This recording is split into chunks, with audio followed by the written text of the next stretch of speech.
Milestone স্কুলে দুর্ঘটনার কবলে পড়া বিমানটির কোনো যান্ত্রিক ত্রুটি ছিল কিনা তা জাতির সামনে স্পষ্ট করার দাবি জানিয়েছেন বিএনপি নেতারা। এক দোয়া মাহফিল অনুষ্ঠানে তারা এ দাবি জানান। আর এক অনুষ্ঠানে দলটির নেতারা বলেন, পরিকল্পিত ঘটনাকে দুর্ঘটনা বলে চাপিয়ে দেওয়া হচ্ছে কিনা তা জানার জন্য সঠিক তদন্তের প্রয়োজন। রাজধানীর উত্তরায় মাইলস্টোন স্কুলে ভয়াবহ বিমান দুর্ঘটনায় আহত ও নিহতদের স্মরণে নয়াপল্টনে কেন্দ্রীয় কার্যালয়ের নিচে দোয়া মাহফিলের আয়োজন করে বিএনপি।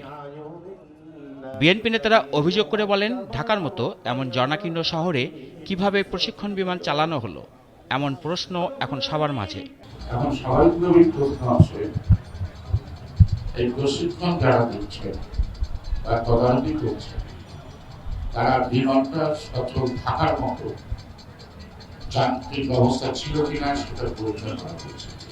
অন্যদিকে একই জায়গায় জাতীয়তাবাদী যুবদল আয়োজিত রক্তদান কর্মসূচিতে যোগ দিয়ে বিএনপি নেতারা দুর্ঘটনার সুষ্ঠু তদন্তের দাবি জানান। অন্তর্বর্তী সরকারের দায়িত্ব হচ্ছে একটি উচ্চ পর্যায়ের তদন্ত টিম করে সেটিকে তার আসল সত্য খুঁজে বের করা।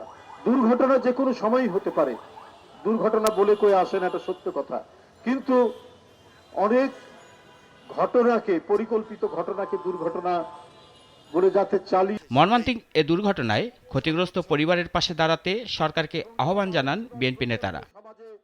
রাশেদুল কাদির, নাগরিক, ঢাকা।